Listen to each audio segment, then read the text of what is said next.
Captain David Wilson stood at the bridge of the UES Thunderchild, his blue eyes fixed on the massive alien station floating before them. The station looked like a giant silver snowflake, its crystalline arms stretching for miles in every direction. This was humanity's first official meeting with the Galactic Council, and everything about it felt wrong. "Sir, they're hailing us again," said Officer Ben Smith, his fingers hovering over the communications panel. "They sound annoyed." Wilson took a deep breath. "Put them through." The main screen flickered to life, showing a tall, blue-skinned alien with 4 eyes.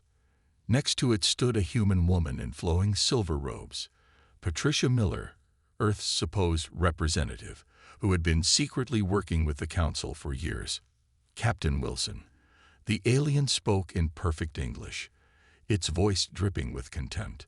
"The Grand Council grows tired of your delays. You will dock your vessel and submit to our authority immediately." Wilson kept his voice calm and professional. "High Counselor, as I explained before, we need time to discuss your demands with our government.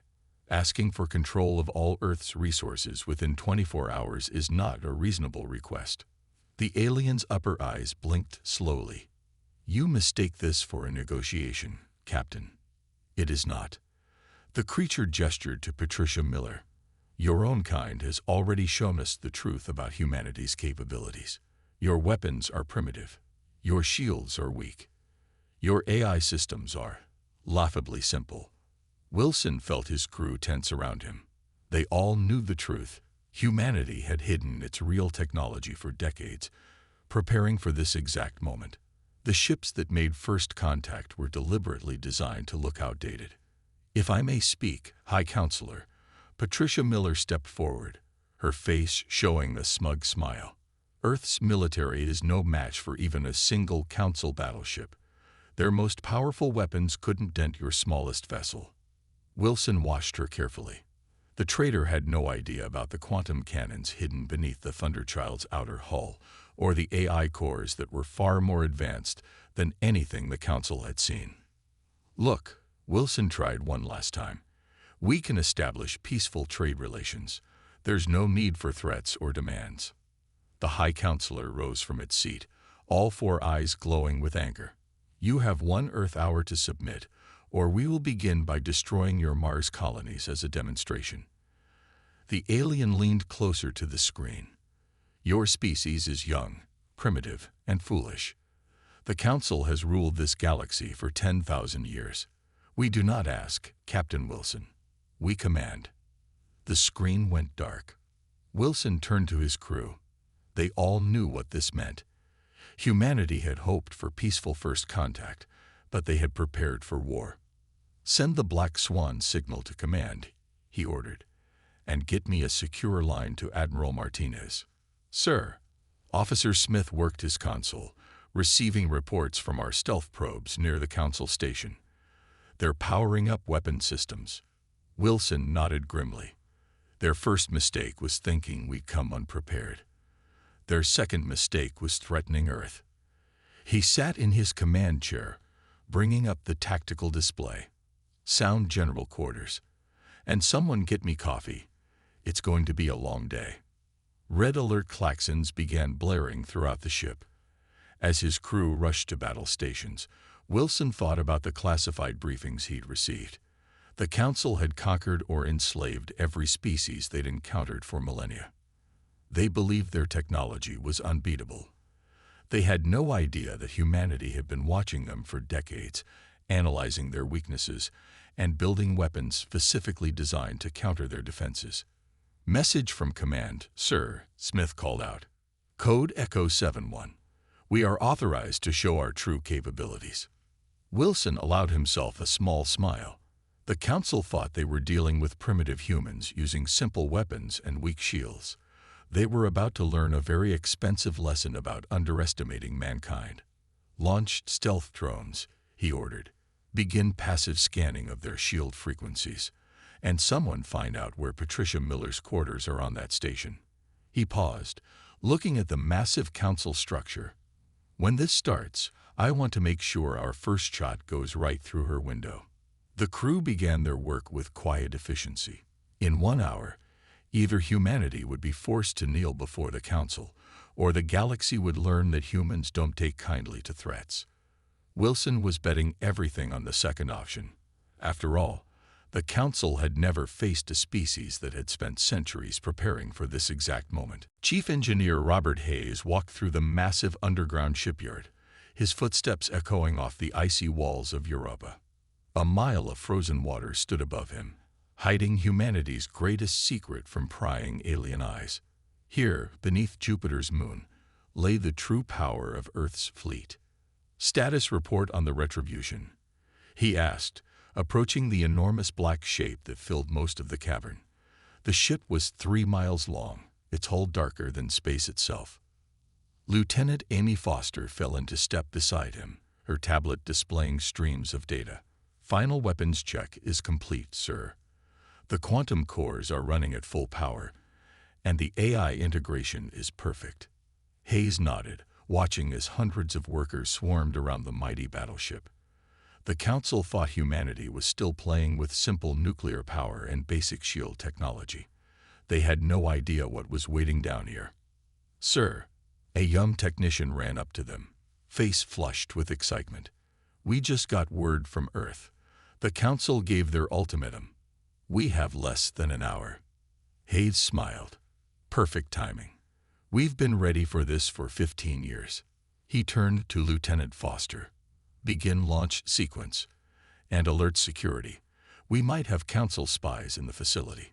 The huge cavern burst into action. Warning sirens blared as the ice ceiling began to split open, revealing the star-filled sky above. Workers rushed to their stations while security teams moved through the facility, checking IDs and watching for any suspicious activity. "Chief," Foster said quietly, "we found something." 2 maintenance workers tried to send a transmission to the Council station. "Security has them in custody." Hayes wasn't surprised. The Council always planted spies, but they were about to learn that knowing about the Retribution wouldn't help them. No one outside Earth's top military had any idea what the ship could really do. "Show me the main gun," he ordered. They walked to the front of the massive vessel. The Retribution's primary weapon looked simple from the outside, just a large barrel mounted on the bow. But inside it was the most powerful weapon humans had ever built. "The stellar collapse cannon is ready," Foster reported. "One shot can take out everything within 1,000 miles of the target. The Council's shields won't even slow it down." Hayes touched the ship's hull, feeling the quiet hum of power beneath the metal. "You know what's funny? The Council thinks they're so advanced, but they stopped innovating centuries ago. They just kept building the same ships, using the same weapons, never thinking someone might figure out how to beat them." "Sir, we have movement at the facility entrance," a security officer called out. "Council ships entering Jupiter space. They're searching for something." "Let them search," Hayes said. "Our stealth systems are based on tech they've never seen. They can fly right over us and won't see a thing." The launch countdown began. Water from the melting ice ceiling dripped down as the Retribution's engines powered up. The ship's AI system, far more advanced than anything the Council had, ran final checks on all systems.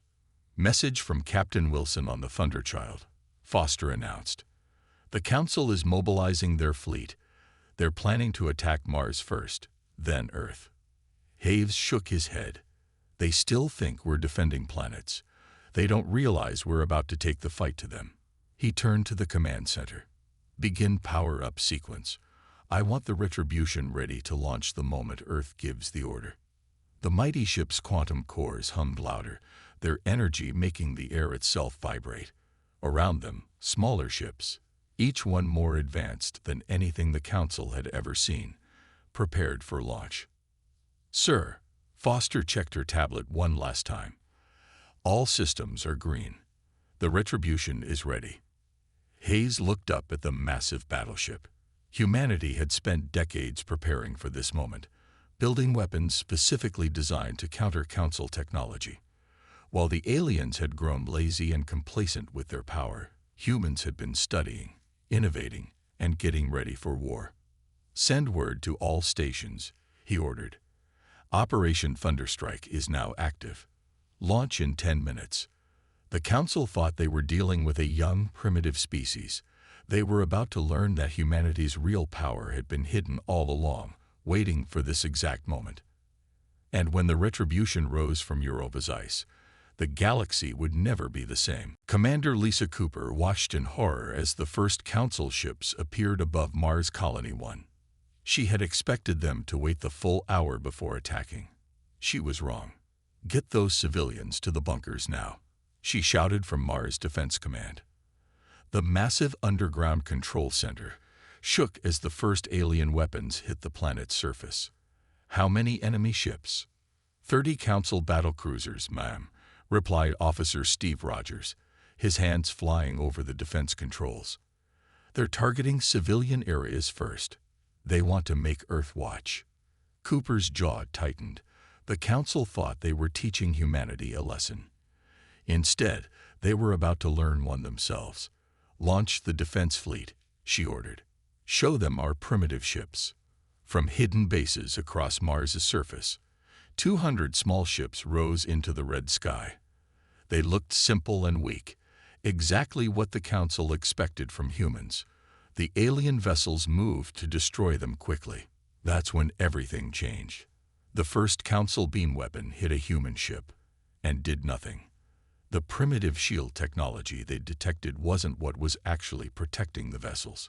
"Enemy is confused, Mom," Rogers reported with a smile. "Their increasing weapon power, still no effect." Cooper nodded. "Let them waste energy for another minute. Then activate our real weapons." On her main screen, she watched the Council ships pound uselessly against human shields. Each alien vessel was massive, built to show power and authority. They were also old, using the same technology the Council had relied on for centuries.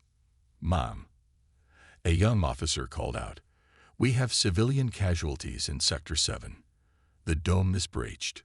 Cooper's face darkened. "That's enough. All ships, weapons free. Show them what humanity can really do." The human fleet responded instantly. Hidden weapon ports opened on every ship.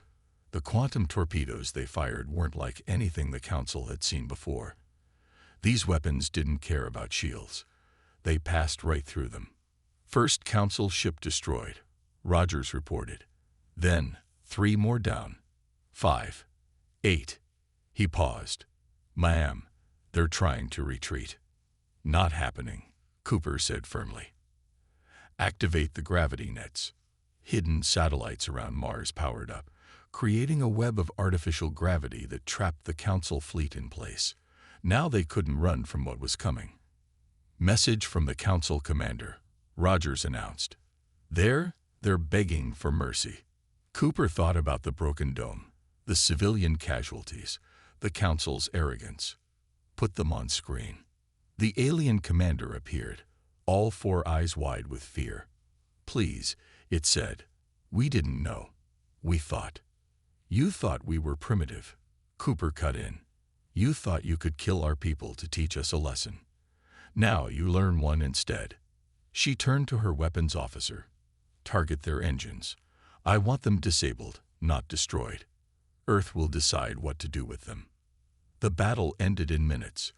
25 Council ships floated helpless in Mars orbit, their mighty weapons useless against human technology. 5 had been destroyed when they tried to fight back too hard. "Status report," Cooper demanded. "Dome in Sector 7 is sealed. Medical teams responding. 12 civilian casualties." Rogers paused.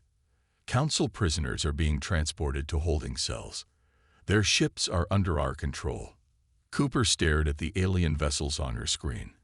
They looked less impressive now, their shiny hulls scurred by quantum weapons they'd never expected to face. "Message from Earth Command," Rogers said. "The retribution has launched from Europa. They say," he smiled, "they say this was just the beginning."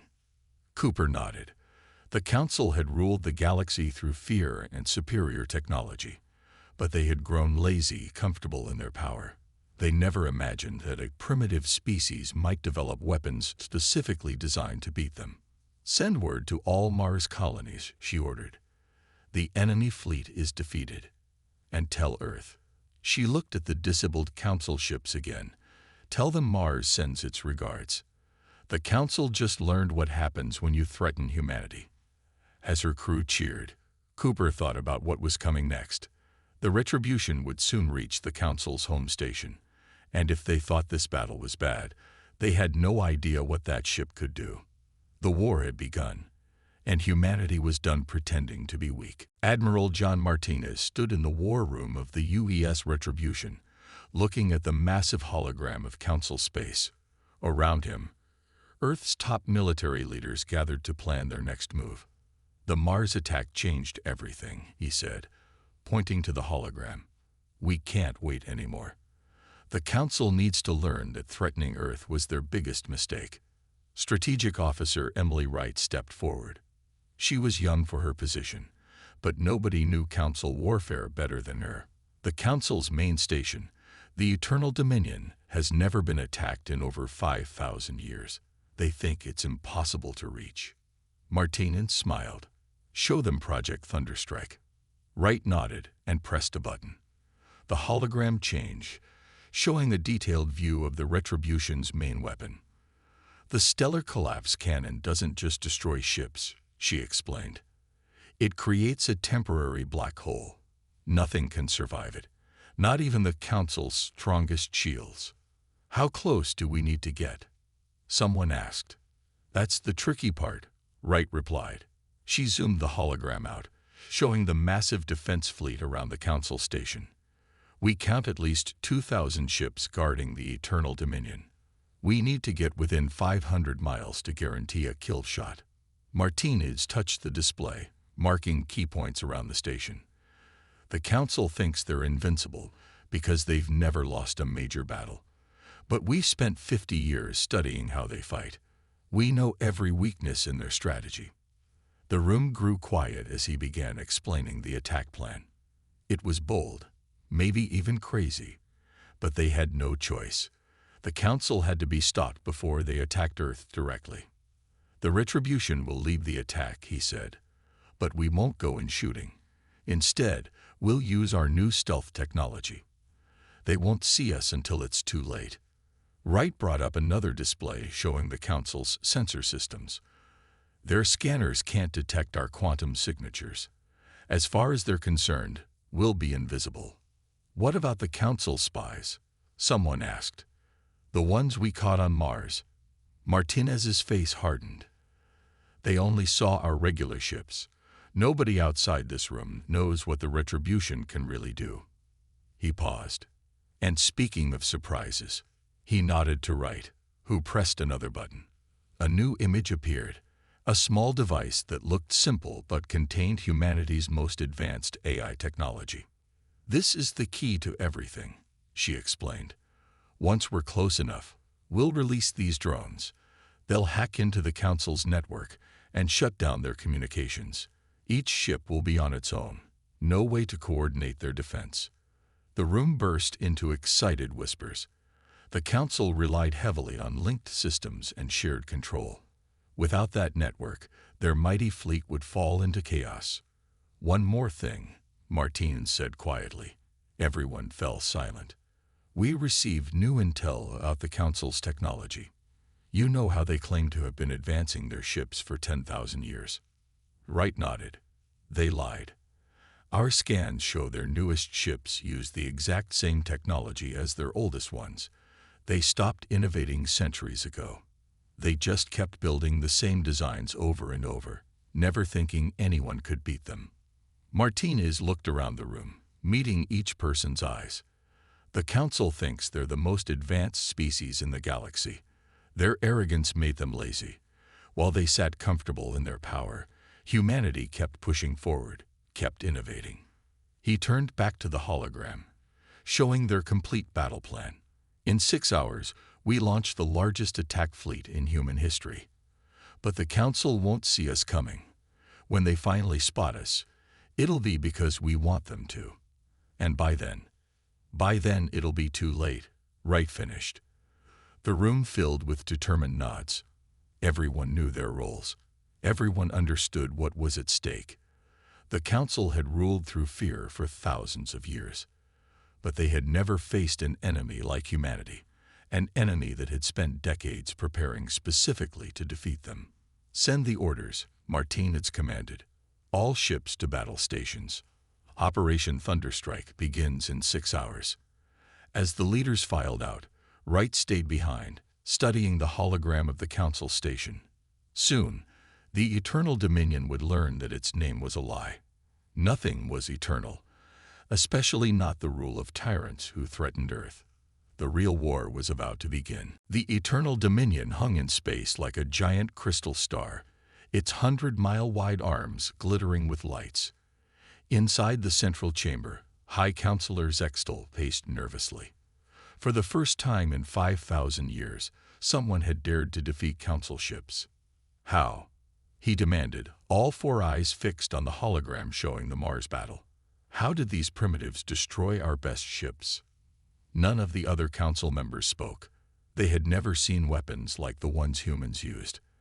Their shields, which had protected them for centuries, had failed completely. Lieutenant William Parker watched from his hidden spot in the station's air vent. After 3 months undercover as a maintenance worker, he was finally seeing the Council's true face. And it was scared.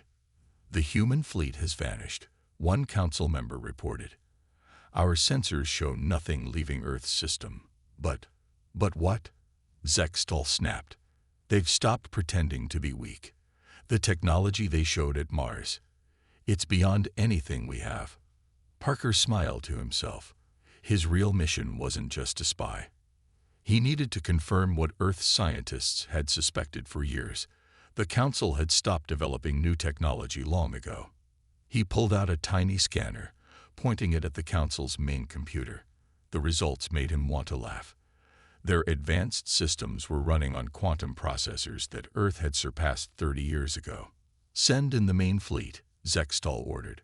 All 10,000 ships. We will crush these humans before they... Sir, a junior officer burst into the chamber. We've lost contact with Defense Station 7 and 8. And... Alerts began blaring throughout the Eternal Dominion. Parker checked his hidden communicator. Right on schedule. The human stealth fleet was taking out the Council's early warning stations one by one. Impossible, Zextal shouted. No one can penetrate our defense network. No one can. Sir, another officer interrupted. We're detecting something. But the sensors can't identify it. It's as if parts of space are just missing. Parker knew what they were seeing. The Retribution and its support fleet were getting closer, hidden by technology the Council couldn't even understand. Their sensors were trying to scan quantum-shifted space, like using a flashlight to look for a shadow. He moved carefully through the ventilation system, heading for his next target. The Council's mighty station had one critical weakness. Its central power core used the same design they'd been using for thousands of years. Launch scouts. Zextal was shouting. I want every ship we have searching for the human fleet. Parker reached the power core chamber. He pulled out a small device. It looked simple, but contained humanity's most advanced AI virus. Once planted, it would wait for the signal, then shut down every system in the station at the perfect moment. High Counselor, one of the alien leaders spoke softly. Perhaps we should consider negotiating with the humans. Never. Zextal's voice shook with rage. We have ruled this galaxy since their ancestors were living in caves. We cannot be defeated by primitives. Parker finished planting the device and checked his timer. The Retribution would be in firing range in less than 2 hours. The Council still thought their station was invincible.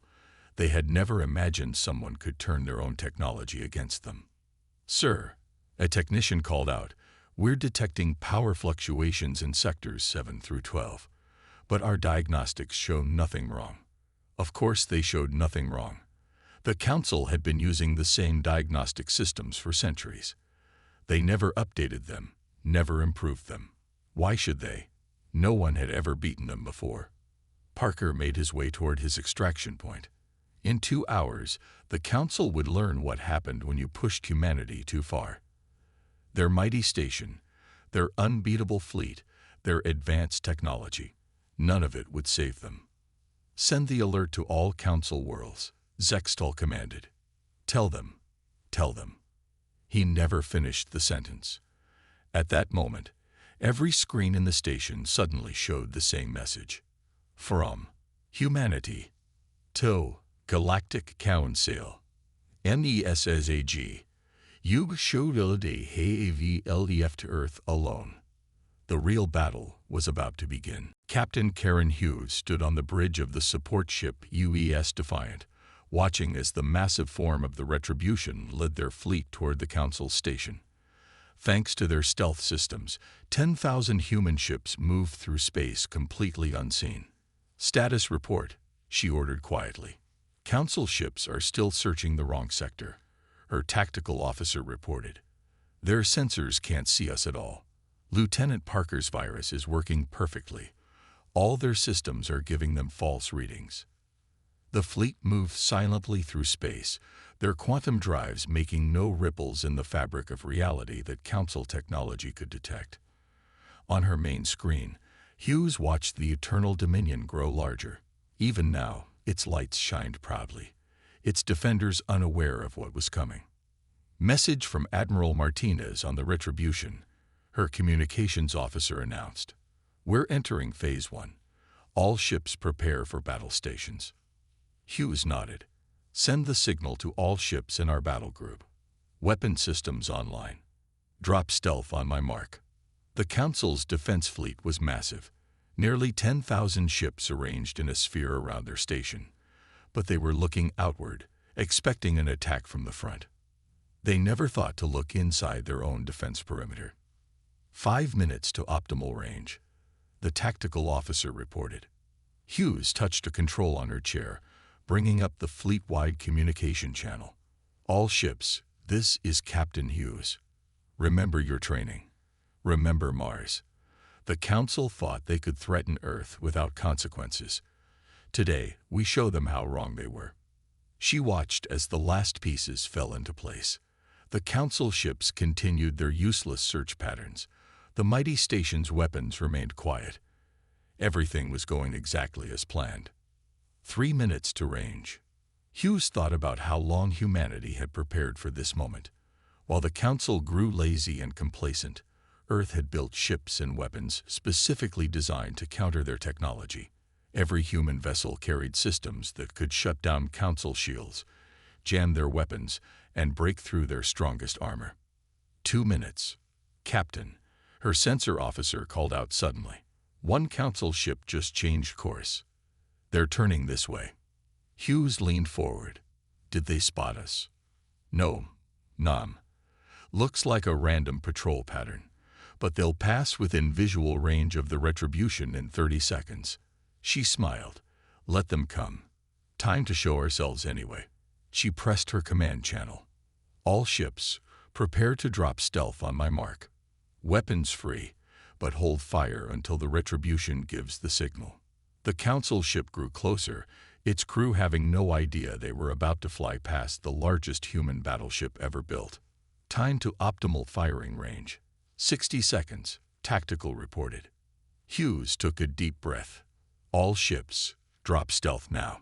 In an instant, 10,000 human ships appeared inside the Council's defense perimeter.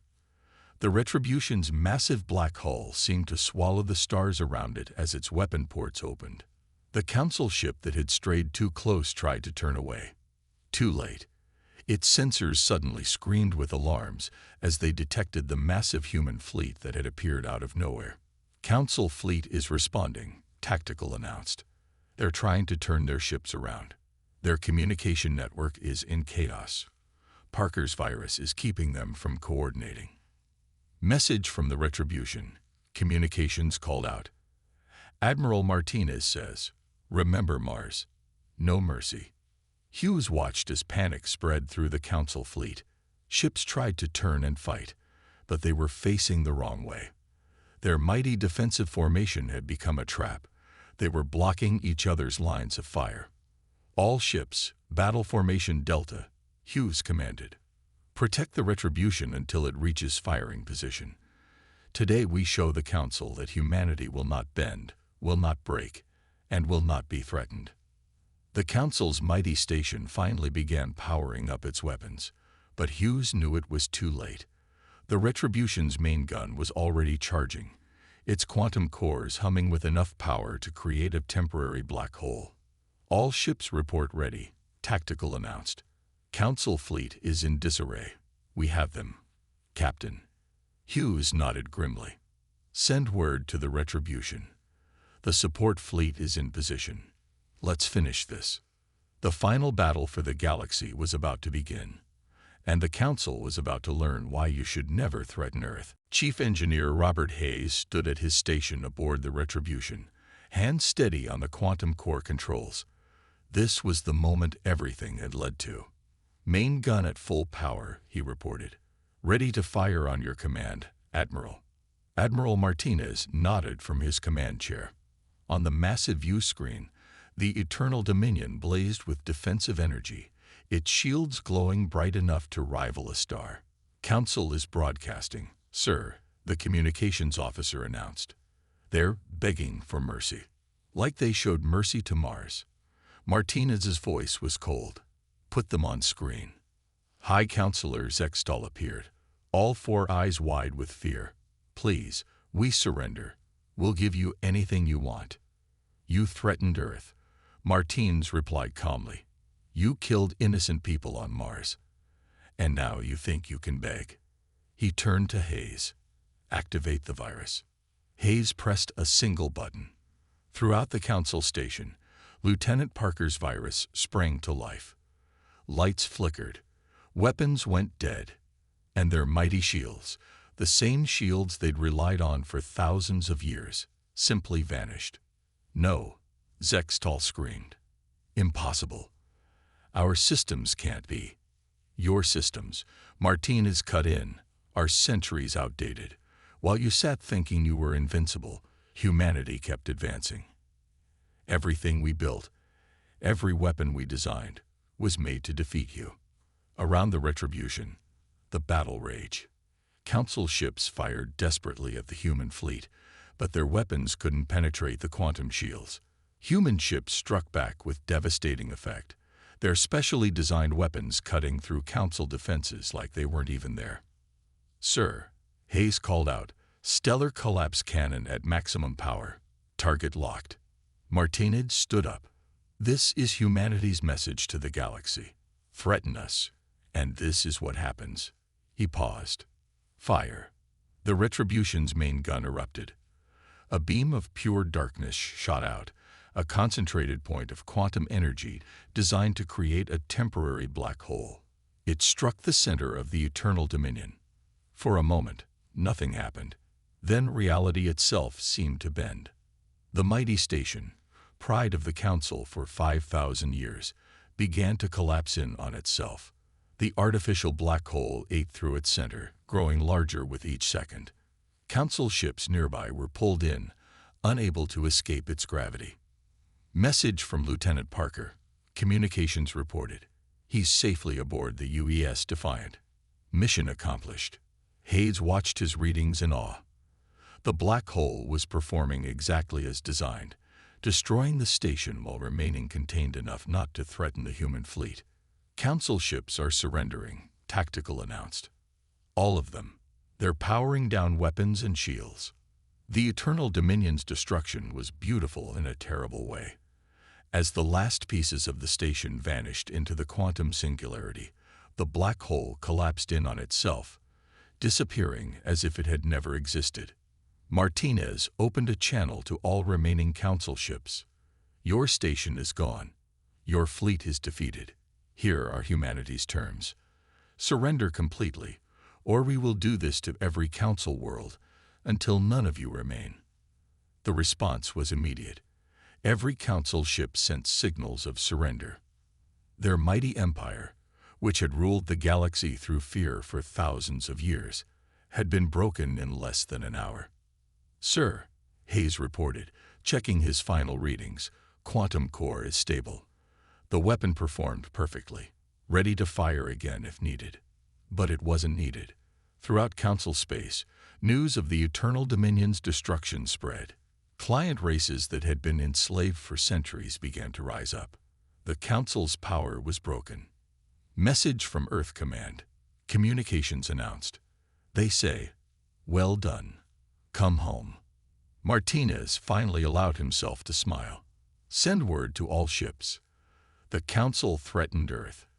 They killed our people, and we showed them exactly why that was a mistake. He looked at the empty space where the mighty station had been. Let the galaxy know, humanity will not be threatened. Not by the Council, not by anyone. Hours later, as the human fleet prepared to return home, Hayes stood at his station thinking about what they'd accomplished. The Council had thought their technology made them invincible. They never imagined that a primitive species would spend decades preparing specifically to defeat them. The galaxy would never be the same. The Council's reign of terror was over, and everyone now knew one vital truth. Never threaten Earth.